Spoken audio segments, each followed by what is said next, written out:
So we are here at the Cloud Foundry Summit in Boston, and today we have with us one of my favorite, Dr. Nick. That's what you call yourself, right? Just Dr. Nick. I can't get my wife to call me that, but with the kids, I got the kids on board. Kids also call you. Okay. What is the story behind his name? So I mean, I have a PhD, right? But it does turn out that was one of the sad things I discovered was people with PhDs don't call themselves doctor. Right. Well, that was the best bit. So I, you got to help the lay people appreciate. No, it's fun. There's a number of Cloud Foundry people with PhDs who. So you're not the only one. Like Dr. Max, Dr. Jules, and they started to call themselves Dr. something because they realized, I got a PhD. I should be able to call myself Dr. something. It's just fun, What do you do in the Cloud Foundry space? So I'm the CEO of Stark & Wayne. So Stark & Wayne was created to be a Cloud Foundry consultancy back in 2012. So we predate Pivotal by a small bit. Right. 6 years ago, almost 6 years exactly, was when I first saw Bosch. I went to VMware's building down in Palo Alto and saw Bosch open source. And you fell in love with it? Yeah, because I understood the problems it was solving. Right. Like at that point, I worked at a company where we were building our own Gen 2 e-builds. And there was all this mystique and process and laborious manual work. And Bosch releases just compiled. We had a whole system for building AMIs and base images. And we had none of that. And here it was, a complete open source system that did it. And then did resurrection and the whole life cycle of owning and operating a system. And I understood how important that was. And so I started talking about it. Unfortunately, not everyone understands the problem. So that is, they come along. So Bosch and then Cloud Foundry. So, I was a Heroku user back when 10 years ago when it sort of started coming out. And then I worked at Engineered. So I've been deploying apps like it's trivial for 10 years. So I sometimes don't appreciate why people don't understand that this is this is the goal. The goal is to be able to deploy quickly. The goal is to be able to iterate. The goal is to be able to get feedback from users. The goal is to be as close to the business problem as possible. And because I've been doing it for a decade. Right. And I don't live inside a large organization that says no a lot. Since you have been tracking Cloud Foundry from early days, Cloud Foundry actually predates Docker. It does. It does. Yes. People say, don't you use Docker? Well, exactly. We have something. Yes. So how do you see the evolution of Cloud Foundry? Because sometimes people say, is PaaS even relevant these days? So how do you see the evolution? So there are people who have a smaller scope of what they're trying to solve, right? If you can bring up machines and you just need to get some containers running, then you might think Kubernetes solves your problem. Maybe it does. But the problem I solve, Stark & Wayne is helping our customers solve, is they want an experience that can be managed entirely as security models and organizational models and a level of confidence around who's allowed to do what. And Cloud Foundry sets that bar. It says CF push, you're allowed to CF push certain places and not others. You're allowed to see certain things and not others. And not just at CF push, your containers are all isolated internally. I spent 5 years evolving the networking model between containers. So a lot of it's, and then there's the life cycle of the security model. There's the 3 R's, repave, reboot, and rotate, of trying to platformatize a top level security model so that you don't have to accidentally say silly things on Twitter that become, contextually, at the time we speak, what was it, last week was T-Mobile support lady said, oh no, we do security by having great people. It's like, oh my Lord, you've just opened a terrible can of worms. And everyone started, finding all their security holes because they just became a white hat target and probably a black hat target. But yeah, so we because we get to control the entire experience downwards, as from an internal operator experience, we get to give everyone a good security model. Everyone gets, because we're not taking Docker images. Okay, Cloud Foundry can take Docker images, but the build pack model of your bespoke code plus a build pack plus a root FS means that as operators, we can keep rotating the new versions of Ruby, the new versions of Go, the new versions of Java, and the new OS patches from Ubuntu or wherever, SUSE, and we can make sure that everyone's apps are continually upgraded to a security model. And you get the two phases. You get the phase where apps are actively developed, 10 times a day people are CF pushing, or more likely these days you have CI systems CF pushing. I don't know why CI would be typing, but anyway, what's the robot doing? Like CI typing CF push. And then there's the second phase where apps become more stable, but they still need that operator, love, and you get a standard from an operator's perspective. It's standard. Everything behaves the same way, as opposed to bespoke clusters of Docker and Chef and Puppet that evolve over time. So you've got the newest thing you've deployed. Right. It's got the best patents from 2018, but all the other ones age. Right. You keep them all up to date the same way. Right. You have every intention to, but you never get back to them. And then back to the developers. So if you're a web developer, you're an independent shop. If you've ever learned how to CF push, you can work for GE or SAP or any company that's using Cloud Foundry. Every keynote that's been given is an advert for places how to deploy apps to. Bespoke, interesting ways that apps get deployed. So if you're an efficient consultancy or an efficient individual, you can go to those places and they will value how efficient and effective you are. So I think it's an exciting time to be a web developer and to be building back-end apps. I was sitting through a media dinner. Everything was off record. It was very clearly said. But one message that I get was that there are two big companies. They said they are still looking for developers because there is a big gap, supply and demand. Right. So at one point you're saying that all these big companies where you can work. Right. And these kind of conferences, if the presence, the huge presence of develop. So is there still there's probably a technology. What is the reason? Yeah. There is a technology aspect of being open to having why do people pick Spring and Java? Because there's a lot more developers, perhaps. Right? Similarly, why would you pick Cloud Foundry?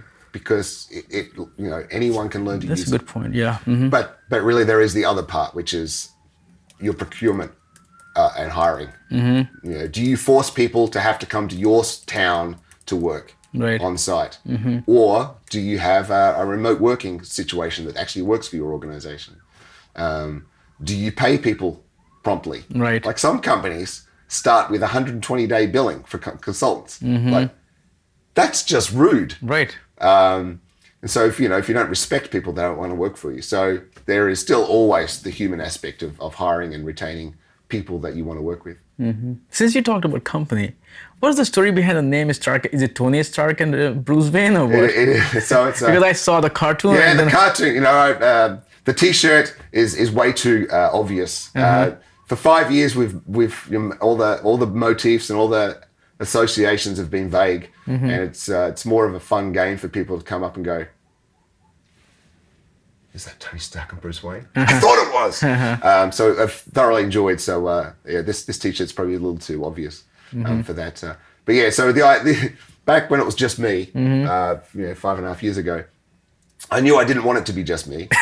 So I didn't want it to be Dr. Nick and Associates or anything. This is funny that your company name is Stark and Wayne, and then your Dr. Nick is like totally out of Marvel universe, Right. So I don't know if it's DC. I don't know if it's DC or Marvel, but it's Where's something. Dr. Doom? He's on top. Dr. Disaster is on top. Yes. And you should start a cartoon series also. It will become very. I had done some talks when I was doing Rails and Cloud Foundry. I'd go on to walk on music. To me, it's a show, right? You're getting a show, yes. and if you're on TV, the band plays and you walk on. And I always thought walk on music was the best. Right. And so I've had various different walk on ideas, and one of them I did at a conference many years ago when Iron Man 2 came out. I actually let my facial hair grow, and this is a long time before Stark and Wayne. I'd done this Tony Stark sort of walk on, so that idea had sort of formed before I liked the idea of having two founders who are tech billionaires, and fictional is just, I find, highly entertaining. You talked about Stark, Stark and Wayne, billionaire company. What is your business model? So we have one consultancy. So people want to run Cloud Foundry, right? We have not focused on apps. We have not focused because lots of people can build apps. Yes. And my hope and dream was that whether it's ThoughtBot down the road or anyone that knows how to build web apps should be allowed to work for large companies. This is my hope and dream. Right. And my hope and dream is that people work for large companies directly, have an enjoyable life. Yes. So we focused on helping organizations bring Cloud Foundry and make that a stable service. Because also the other goal is to try to push back the tide of shadow IT. So shadow IT is where you work at a large company, you can't get anything from your IT organization, but you have a credit card. Right. And so you go to Amazon or you go to Dell. Like Dell's probably the original shadow IT story, right? Send a fax to Dell and they'll send you machines and all the SaaS products. And so if you're going to be corporate IT, there's a pretty high bar of service offering, not just about that it works, but that if you answer support tickets, that you can teach them, that you can provide a facility that they can be excited by and they're happy to come to work. That's the bar you've got to compete with if you're going to do corporate IT. And you've got to stop saying no. You've got to start helping the organization achieve their business goals, not stop them from doing things. And that goes for security people. There's a phrase I say, which it's not mine. I do not know where I heard it, but the joke about security people, which is, my job's not done until you can't do your job. So I love, Stark and Wayne is the idea of helping organizations bring this to their people. So we'll do installs, and then either we'll run it for them, managed service, or we'll seed their initial operations platform team, the platform operations team, so that they start to get understanding of what is Bosch, or what is, if they're a Pivotal customer, what is Pivotal Cloud Foundry, if they're IBM Clouds on-prem. And they'll start to learn the tools, they'll start to be excited, and they'll start to become self-learning. And then we can roll off and help someone else. So, and we've been doing that since 2012, 2013, or 2013 was our first sort of Cloud Foundry 2 Bosch customer. So what is the organization? You started alone, you said before. Yep. So what is the organizational structure of the company? We have some great, the leaders of Stark and Wayne are pretty lucky. And if they watch this, that's great. But there's not, I'm just really lucky that we found at the right time, the right people. So from, Brian, the COO who runs daily operations. And if you ever have interactions with Stark and Wayne commercially, you'll have met Brian.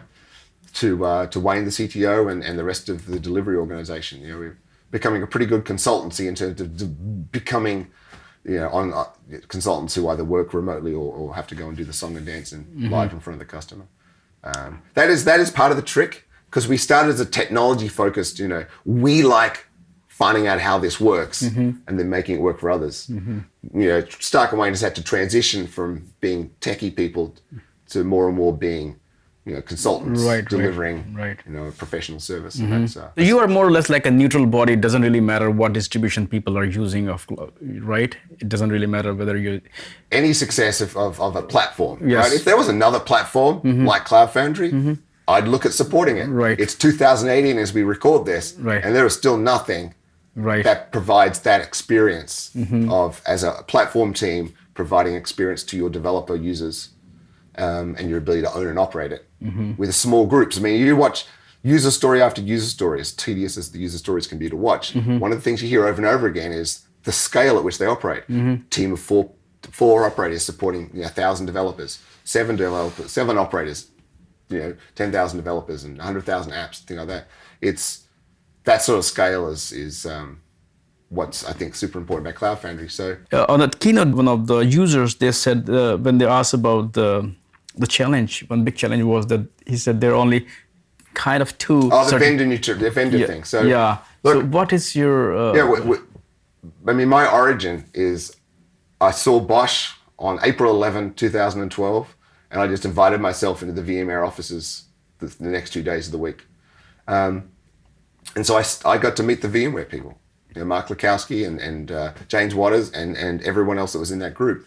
And so as that moved into becoming Pivotal, I was fortunate to carry those relationships forward, and fortunate, as much as I wanted Bosch and Cloud Foundry to be super successful as a community, I got to be the person who was able to help Pivotal, as an independent person the most, and therefore they knew they could come to Stark and Wayne, and that just kept happening, and we got better and better and better, and so you get So we have a great relationship through Pivotal. And happy to help all the different ecosystems. They all, it's their customer, it's their ultimate success. And as long as I feel like we're helping that end developer that works at whatever their customer is, then we're all winning. But do you think there are enough vendors, so there should be more diversity there? I don't know if you want to touch that question. Yes, I would like, for all the foundation members that we have, their contribution is not proportionally equal to Cloud Foundry.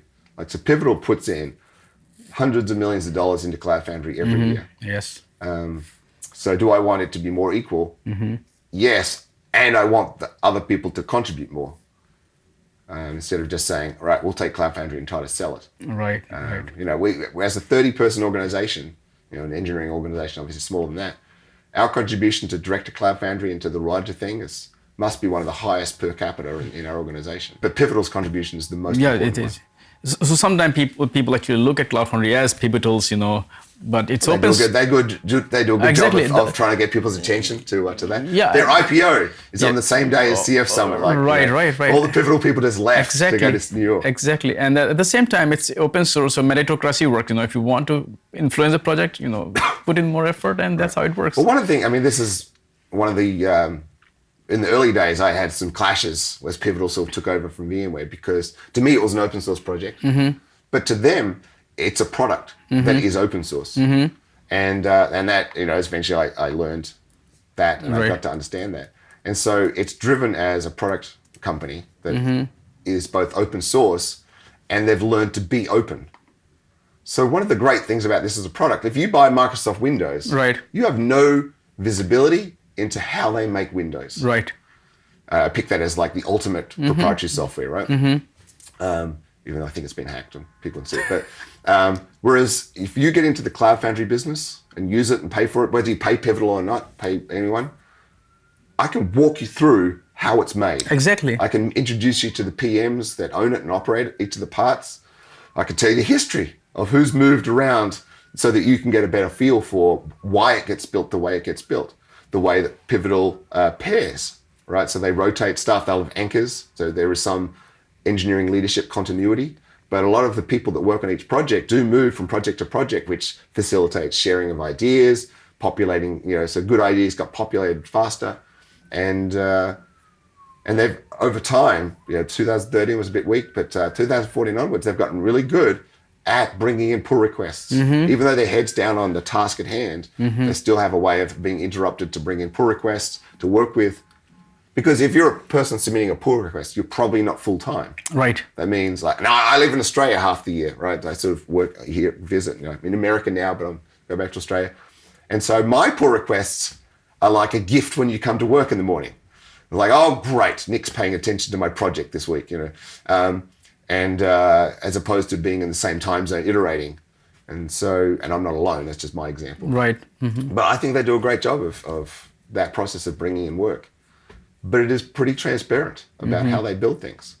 Perfect? No, but you can always ask more questions. The PMs are excited to talk to people about how their component works. And so looking at how deeply you are involved, what are the big challenge that you see is, facing the Cloud Foundry Summit, not the summit, but the project, which they should solve as Kubernetes is coming in and all. It's like an identity problem. Okay. Like the rest of the world seems to talk loudly about things that do less than Cloud Foundry. They're like, oh, should we be doing Kubernetes? It's like, it doesn't matter. Like, that is not our story. Our story is helping developers rule the universe.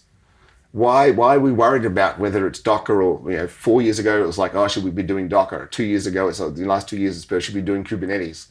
Like, our story is here.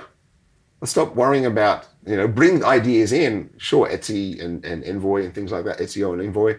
The HashiCorp tools have come and gone and whatever from Cloud Foundry. And, it's how we make it is not as important as the service we provide to the people who use Cloud Foundry. So a little bit of identity crisis. I hear, a lack of pride about how awesome it is what we have. And it's like, it kind of is really good. So like, if we keep working on it, what should it be? So like, perhaps it doesn't need to be much different. It's really good. And And because most of the features are like nuanced tweaks to optimize an experience, the core of what is Cloud Foundry is 5 years old and dates back in many ways to what is Heroku. So the idea of build packs, the idea of push to deploy, major innovations around that facing the user are going to be overlapping CI on top of it, pipelining, and just a more mature model of delivery, continuous delivery, which isn't really Cloud Foundry's to solve. It's pick your own CI system, of which there are many interesting. And yes, other than that, we have something that's pretty fantastic. I just like everyone to be a lot more excited by it. We touched upon some broad topics. We talked about Far Cry. We talked about building a bunker for you. Anything else that you think we should have touched upon today? I mean, there are a lot of things we can talk about. Yeah, but you should play Last of Us. That's an incredible game. All the Uncharted games, the Tomb Raider games. Uncharted, I am a huge fan of. If you watched the Tomb Raider movie and didn't get it, then you probably haven't watched the last two Tomb Raider games. I have not watched. Because they kind of set up this movie. No, I have not watched the movie yet. I have played the Uncharted game religiously. Right, so the new Tomb Raider games are like Uncharted. Yes. They're cinematic. Okay. They take you through this always just surviving sort of story of, and obviously everyone dies, and these magnificent scenes, like incredible art, rendered in 3D that inevitably gets destroyed before civilization can ever see it again. So should we kind of have some kind of a play fest at next Cloud Foundry Summit also, where people can just it's interesting because the idea of having a hackathon or a play fest or something like you have to go to do this. I mean, I hack all the time. Like that's how I solve problems. I don't personally need to go to a conference to sit down and go, right now I can hack. Yes. I'm super glad that it's useful to some people. When do you get time to play? The days are long, You can sneak an hour or two in at the end of the day. The key is to not play addictive games. Yes. That's why I like the story-driven games in part because they're finite. You can be done. Right. Aha! I win. Far Cry. Pretty surprising end to Far Cry. It was kind of okay. I deliberately have not watched the end. I just stopped that part. But I like open world games where I can go and do my own thing. With Far Cry 5 but you always have control over the end, right? Yes. You get back to the main story and just finish this thing. I like those kind of games, yes. Whereas the multiplayer just killing everyone, like there's no end to it. And, yes. That's a little difficult, more concerning to be addicted to. Right, and it's kind of, I feel mindless, just you're shooting. You're not playing. When I'm busy playing, not busy playing, but when I'm in the midst of one of these games I'm playing and trying to finish, she knows. She can notice that I'm a little impatient, like, all right, children, to bed now. Daddy has many people to kill. Oh, no, that doesn't happen in my place because my wife doesn't even know I'm playing game. That's how I refer to computer games. I've got some people to kill. Yeah. It's a very good stress, release, when you have many people need killing, and I'm the guy to do it. Sometimes, yeah, it's a bit of the word. Anyway, it was nice talking to you, nice and fun. It is the kind of interview or interaction I was expecting because, as I said, I'm a huge fan of your, online presence, but I never met you in person. That's been good. So I was looking forward to it. So it was, you met my expectations. Yes. Thank you very much for having me.